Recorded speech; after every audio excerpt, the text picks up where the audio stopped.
তবে এখন বলতেছি আর মৃত্যু বাড়ি যাবেন না। এখন অধিকাংশ মৃত্যু বাড়িতে গেলি গোনা হবে। কি বলেছি? কথাটা শুনে আটকে উঠলেন তো নাকি? আমি কেন বলেছি এখন অধিকাংশ মরা বাড়িতে পুরুষের চেয়ে মেয়ে লোক বেশি? ঠিক বলেছি না ভুল বলেছি?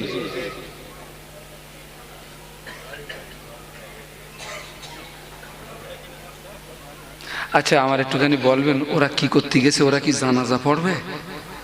তা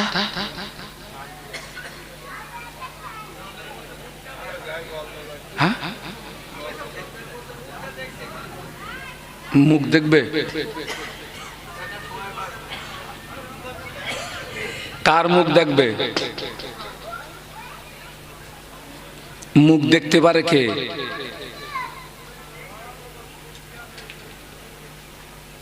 চাচা উল্টো হয়ে যাচ্ছে। একজন মহিলা মারা গিয়েছেন, লাশ রাখা আছে, সবাই কি মুখ দেখতে পারবে? বলেন, কারা পারবে? যাদের সঙ্গে বিয়ে হারাম এইরকম ব্যক্তি ওই মহিলার মুখ দেখতে পারবে। যাদের সঙ্গে শরীয়তে বিয়ে যায় ওরা মহিলার মুখ দেখতে পারবে না। বাবা, কোন পুরুষ মাইয়ের লাশ যখন কবরের ভিতরে রাখা হয়, কালো চাদর দিয়ে কি লাশের উপরে পর্দা করা হয় নাকি? বুঝে শুধু উত্তর দেবেন কি? হ্যাঁ হয়। পুরুষের হয়?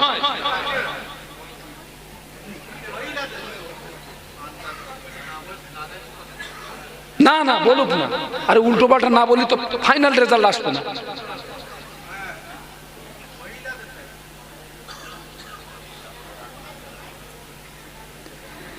পুরুষ ব্যক্তির যখন কবরে রাখা হয়, উপরে কোন কাপড় দিয়ে পর্দা করা হয় না, উপরে কোন ছাউনি দিয়ে পর্দা করা হয় না।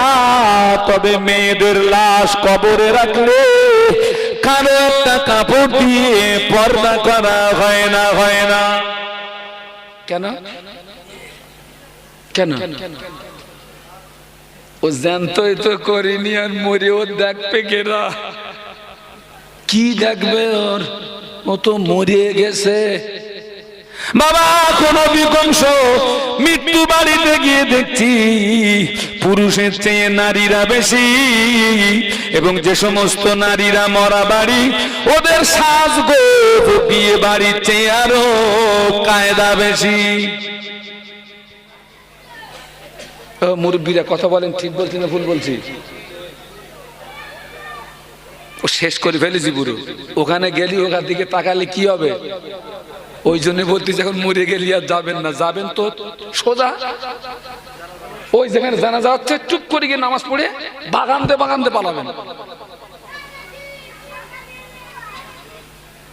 বাগানতে বাগানতে পালাবে। ওই জায়গাটা ওরা শেষ করে ফেলেছে। সব সেজে গুজে যাচ্ছে, কারোর মাথায় কাপড় নেই, কারোর পিঠে কাপড় নেই, পেট দেখা যায়, পিঠ দেখা যায়, মাথা দেখা যায়। ওই দৃশ্যগুলো দেখলে বাবা সওয়াব হবে না, গুনাহ হবে। একটু জোরে বলেন। একবার দেখেছেন জায়েজ আছে, দুইবার যখন দেখবেন মনের ভিতরে যদি কুচিন্তা পয়দা হয় কবিরা গুনাহ হবে। হাতের জেনা আছে, চোখের জেনা আছে, কানের জেনা আছে, পায়ের জেনা আছে।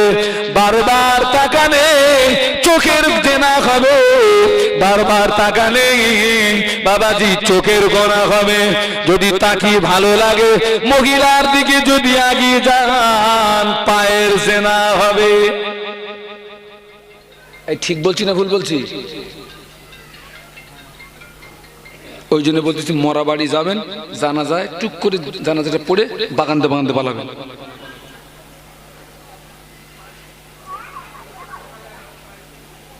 আমার রস বলো সকলে সহ্য করতে পারেন না ভাই। হ্যাঁ, আপনি হজ করেছেন, হাজি সেজেছেন, মোড়ল সেজেছেন, মাতব্বা সেজেছেন, বাড়ির বিবিকে পর্দা করাতে পারলেন না, বড় মেয়েটাকে সামলাতে পারলেন না, বাড়ির বৌমাটাকে আপনি আদব করাতে পারলেন না। ও হাজী সাহেব শুনে রাখো, তোমাকে দায়ুস হয়ে জাহান্নামায় যাওয়া লাগবে। আল্লাহ জান্নাতের দরজার চৌকাঠের গায়ে বড় বড় অক্ষরে লেখা থাকবে, আদ-দায়ুস লা ইয়াদখুলুল জান্নাহ, দায়ুস জান্নাতে যাবে না। দায়ুস কাদের বলা হয়? যারা যাদের বিবিকে পর্দা করায় না, শানা মেয়েকে পর্দা করায় না, বাড়ির বৌমাকে পর্দা করায় না। ও নামাজি রোজাদার হোক, হাজী সাহেব হোক, গাজী সাহেব হোক, হাজী সাহেব গাজী সাহেব, নামাজি মুসল্লি, আপনাকে দায়ুস হয়ে জাহান্নামায় যাওয়া লাগবে।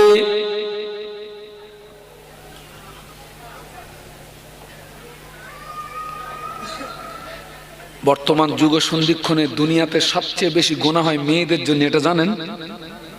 কাদের জন্য বলেছি? মেয়েদের জন্য,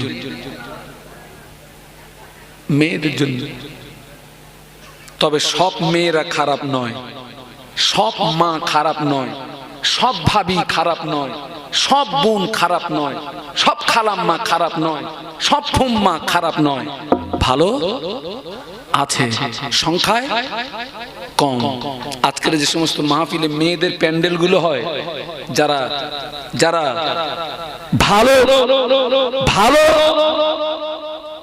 মহিলা জানারা, তানারা জানেন মনের কষ্টে তারা মেয়েদের ওই প্যান্ডেলেও শুনতে আসে না, যারা প্রকৃতপক্ষে ভালো মহিলা। কারণ ওই মেয়েদের যে প্যান্ডেল করা হয়, ওখানে যে মেয়েরা বসে, সব মেয়েরা বলো শোনে না, বলো কতটা মানেন না মানেন না, ওখানে বিভিন্ন রকম গল্প হয়, ডিস্টার্ব হয়। সেই জন্য যারা প্রকৃতপক্ষে যে মায়েরা আলেম ওলামাদের ওয়াজগুলো ভালোভাবে শুনতে চান, ওই মেয়েদের প্যান্ডেল বাদ দিয়েও নিরালা নির্জনে বসে বসে গোপনে গোপনে আলেম ওলামাদের ওয়াজ শুনে অনেক মায়েরা তাহাজ্জুদ গুজার হয়ে গেছে। একটু জোরে বলুন, জোরে বলতে পারলেন না?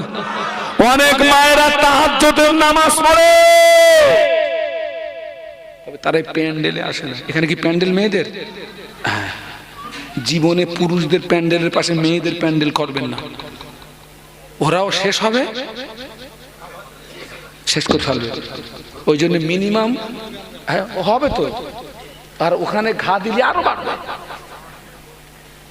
ওরে মদিনার মতন জায়গাতেই মেয়েদের জবান বন্ধ নেই। মদিনায় তোমার কোথায়? খালধার। হ্যাঁ, পুরুষদের প্যান্ডেলের চেয়ে মেয়েদের প্যান্ডেল মিনিমাম 8 কিলোমিটার দূরে রাখবেন। কত কিলোমিটার বলেছি? মিনিমাম 8, নইলে ওই জায়গায় হাঁক মারবে।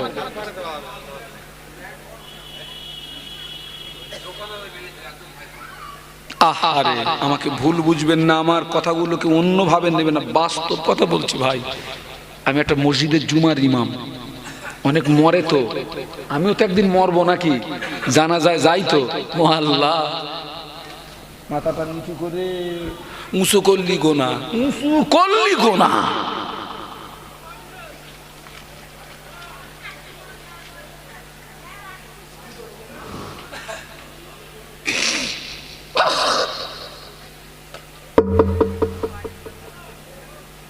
আমাদের মা চাচিদের যখন বিয়ে হয়েছিল, আব্বা চাচাদের যখন বিয়ে হয়েছিল, মুরব্বীরা সাক্ষী দেন, তখন কি বিয়ের প্যান্ডেলে মহিলাদের পাওয়া যেত নাকি? ও মুরব্বীরা কথা বলেন না। এখন অধিকাংশ বিয়ে বাড়ি পুরুষ যদি থাকে 5টা, মহিলা থাকে 50টা। বরের কাছে 5 জন পুরুষ বসে আছে, আর বরের প্যান্ডেলে 50টা নারী বসে আছে। ওদের মাথায় কাপড় নেই, ওদের বুকে কাপড় নেই, ওদের পিঠে কাপড় নেই। বাবা, বিয়ে পড়াতে গিয়েছি, চিন্তায় পড়ে গিয়েছি, আল্লাহ পরের দিকে তাকাবো, বিয়ে পড়াতে গেলে খুতবা দেখতে হয়, চিন্তায় পড়ে গিয়েছি, আল্লাহ পরের দিকে তাকাবো না, খুতবার দিকে তাকাবো না, ভাবিদের দিকে তাকাবো, কোন দিকে দেখবো? হ্যাঁ, মাথায় কাপড় নেই, বুকে কাপড় নেই, পিঠে কাপড় নেই, কোন দিকে তাকাবো? বাবা মাথা নিচু করে লজ্জায় বিয়েটা পড়িয়ে বেরিয়ে এসেছি। এখন থেকে বারণ করে দিয়েছি, বিয়েতে আমাকে আর দাওয়াত করবি না। আমি আর যাবো না। যার পারিস বিয়ে পড়া গিয়ে, আমি আর যাবো না। আর যদি আমার নে যাস, একটার যেন না দেখতে পাই। এই বাস্তব বলছি না, বাস্তব বলছি। বড়দের ওই প্যান্ডেলে মেয়েরা থাকে না, থাকে না? বাবারে কায়দা মেয়ে দিয়ে সেই দিয়ে যত পারিস সাজ, ঘরের দরজা বন্ধ করে স্বামীর সামনে সাজ, স্বামীরই দেখা। আমাদের ঘরের মেয়েরা স্বামীকে দেখার জন্য যতটা না সাজে, পর পুরুষকে দেখানোর জন্য তার 14 গুণ বেশি সাজে। ঠিক বলেছি না ভুল বলেছি? স্বামীকে দেখাও, ঘরের দরজা বন্ধ করে যত পারো ফোঁটা মারো, স্বামীরে দেখাও। তোমার স্বামী তোমার পা তালুর থেকে মাথার তালু, এই টোটাল বডিটা তোমার স্বামীর জন্য দেখানো জায়েজ। বরং যত সাজবে, তোমার স্বামীকে যদি খুশি করতে পারো, আল্লাহ খুশি হয়ে যাবে। জোরে বলুন। আপনার বিবি মারা গিয়েছে, আপনার বিবির মরণের পরে আপনি যদি আপনার বিবির উপরে খুশি অবস্থায়, আপনার বিবির যদি মওত হয়, তার মানে স্বামী বিবির উপরে খুশি। ওই অবস্থায় বিবি যদি মারা যায়, আমার রাসূল বলেছেন ওই মহিলাটার ঠিকানা আল্লাহর দয়ার জান্নাত। আরো জোরে বলুন। আবার পাল্টা রাসূল বলেছেন, স্বামীর মৃত্যু হয়েছে, বিবি যদি স্বামীর উপরে খুশি থাকে, বিবি যদি স্বামীর উপরে রাজি থাকে, আল্লাহর রাসূল বলেন ওই স্বামীটা ঠিকানা আল্লাহর দয়ার জান্নাত। কেননা আমি কত বড় হুজুর, সবচেয়ে ভালো খবর রাখে কে? আর বাড়ির লোক না? আপনাদের কাছে তো খুব বড় হুজুর, ওখানে বলো অত সহজে বলো হুজুরগিরি আদায় করা যায় না। বলো এই কথা মানেন না? মানেন না? পীর মারে না গায়ে, কি পীর মারে না মায়ে, পীর মারে না আর কে? গরু। আর পীর মানে না জরু।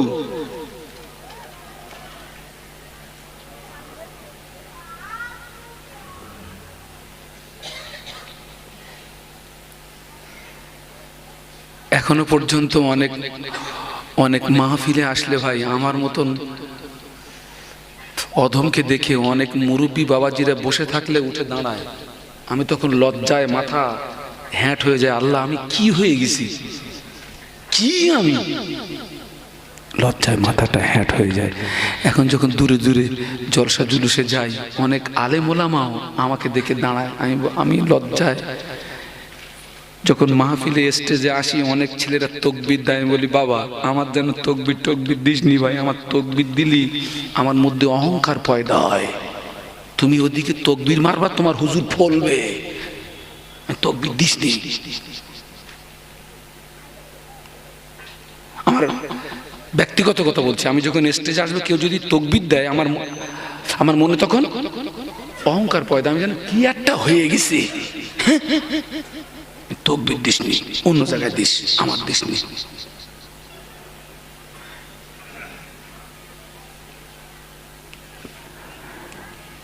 আল্লাহু আকবার। কথা যেন ভুল বোঝেন না, ভুল ব্যাখ্যা করবেন, মুসিবত হয়ে যাবে। বাস্তবটা বলছি। চলুন একটু মদিনার থেকে ঘুরে আসি। দরুদ শরীফ আল্লাহুম্মা পড়ো বাবা, জোরে জোরে পড়ো বাবা।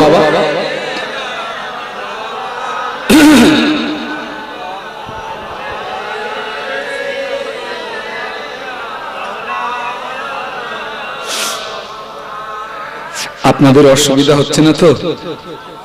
রাগ হচ্ছে না তো? রাগ যদি হয় কিছু করারও নেই, বলো।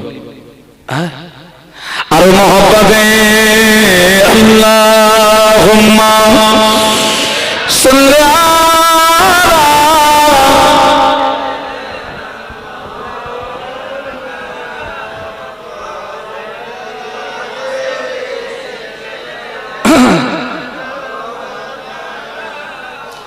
পয়গম্বরে रोजा दिखा दे खुदा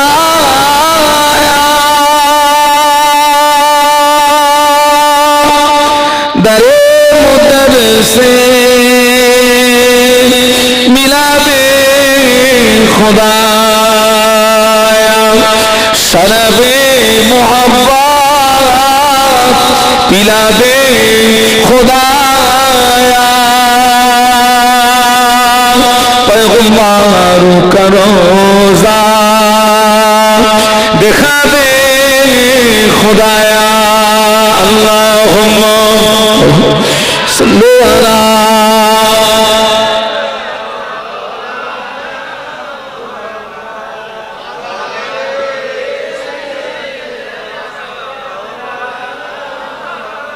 আজ আপনারা সত্যি কথা বলেন তো মুরব্বী, এখন আপনাদের বাড়ির কথা মনে আছে? তাও তো দেরি হলো, এখন কি বাড়ির কথা মনে আছে? থাকবেও না, কারণ এটা এখন জান্নাতের টুকরা হয়ে গেছে। একটু জোরে বলুন, এটা এখন কি হয়ে গিয়েছে? জান্নাতের টুকরা হয়ে গেছে। দরুদ শরীফ আল্লাহুম্মা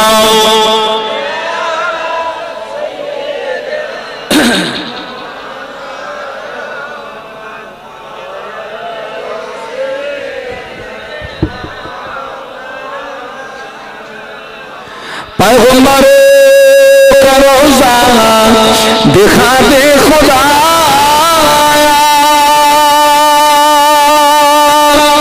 दरे मुदद से मिला दे खुदा शरबे मोहब्बत पिला दे खुदा पैगंबर का रोजा दिखा दे खुदाया अल्लाहुम्मा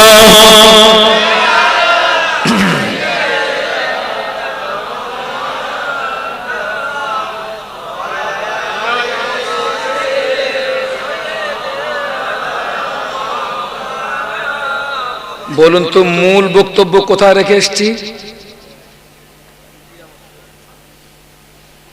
বাবা মূল বক্তব্য কোথায়? এখন তো আমি আছি শাখায়। আব্বাজান আদম আলাইহিস সালামের কাছে হাসরবাসীরা হাজির, আপনি একটু আমাদের জন্য সুপারিশ করুন। মনে নেই? ওইটা হচ্ছে মূল। আর এখন আছি কোথায়? শাখায়। আব্বাজান কি বলেছিলেন? ও হাসরবাসীরা, আমি আল্লাহ পাকের একটি হুকুম অমান্য করেছিলাম, যদিও আল্লাহ পাক আমাদের আব্বাজানের ওই ত্রুটিকে ক্ষমা করে আল্লাহ পাক তার মনোনীত বান্দা হিসাবে কবুল করে নিয়েছেন। বলুন সুবহানাল্লাহ। কথা দিয়ে হাসরের ময়দানে আব্বাজানের ভয়টা থাকবে ষোলোয়ানা। এই কথা বুঝতে পারছেন না? ত্রুটি ক্ষমা হওয়ার পরেও কিয়ামতের মাঠে ভয়টা থাকবে, আমি পারবো না। কিয়ামতের মাঠে হাদিস শরীফে এসেছে, নবী মুসার জবান দিয়ে এই কথাটা শোনা যাবে, নফসি নফসি নফসি নফসি নফসি নফসি নফসি। বাংলা মানে হলো আল্লাহ আমার উপায়টা কি? আল্লাহু আকবার বলুন, আরো জোরে বলুন। আদম নবীর জবান দিয়ে যদি এই হয়, আমাদের অবস্থাটা কি?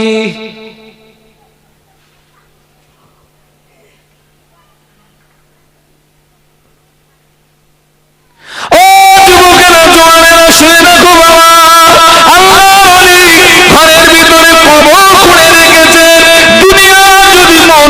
দুনিয়ার সঙ্গে আকৃষ্ট হয়ে যায়, কবরের ভিতরে চলে যেতে সঙ্গে সঙ্গে রোগ সাফ হয়ে যেত। বলুন সুবহানাল্লাহ, আরো জোরে বলুন সুবহানাল্লাহ। আমি আপনাদেরকে কবর জিয়ারতের কথা বলেছি, তবে শরীয়তের মাপকাঠিতে দাঁড়িয়ে মাপকাঠির বাইরে যাবে, ঈমান হারিয়ে ফেলবে বাবাজি। তবে বাবাজি মৃত্যু বাড়িতে যাওয়ার কথা বলেছি, মরা মানুষকে দেখার কথা বলেছি, তবে এখন অধিকাংশ মরা বাড়ি গেলে নেকির চেয়ে গোনা বেশি। অধিকাংশ বিয়ে বাড়িতে গেলে নেকির চেয়ে গোনা বেশি। ও যুবকেরা, আল্লাহ নবীর উপরে যখন কোরআনের এই আয়াত নাযিল হলো, ওয়ানজির আশিরাতাকাল আকরাবিন, কোরআনের এই আয়াত যখন নাযিল হলো, আল্লাহ নবী আহলে বায়াতকে ডাকলেন, আল্লাহ নবী আলীকে ডাকলেন, আল্লাহ নবী হাসান হোসেনকে ডাকলেন, আল্লাহ নবী কন্যা ফাতেমাকে ডাকলেন, আল্লাহ নবী আলীকে ডেকে বললেন, আলী কিয়ামতের মাঠে নবীর জামাই হিসাবে তোমার বিচার হবে না। ও হাসান সাহেব, কিয়ামতের মাঠে নবীর নাতি হিসাবে তোদের বিচার হবে না। ও মা ফাতেমা, ও মা ফাতেমা, কিয়ামতের মাঠে নবীর মেয়ে হিসাবে তোর বিচার হবে না মা, বিচার হবে তোর আমলের উপরে। কিসের উপরে? আমাদের বিচারটা কিসের উপরে হবে? কথা বলেন না কেন? আমলের উপরে হবে। আমলটা আছে কি? আব্বাজান একটা হুকুম অমান্য করেছিলেন, আল্লাহ মাফ করে দিয়েছেন, তারপরেও হাসনের ময়দানে 16 আনা ভয়। এই কথা বুঝতে পারছেন না? কত হুকুম অমান্য করেছি বেটা, যদি বালিশে মাথা দিয়ে চিন্তা করিস, ঘুমের ট্যাবলেট খেয়ে ঘুম আসবে না। আল্লাহকে সাক্ষী রেখে বলছি, মাঝে মাঝে ঘুমের ট্যাবলেট খাই, মাঝে মাঝে ঘুমের ট্যাবলেট খাই, ঘুম আসে না। এখন সে ট্যাবলেটও ঘোড়ার ডিম ঘুম আসতেছে না, ট্যাবলেট খেয়েও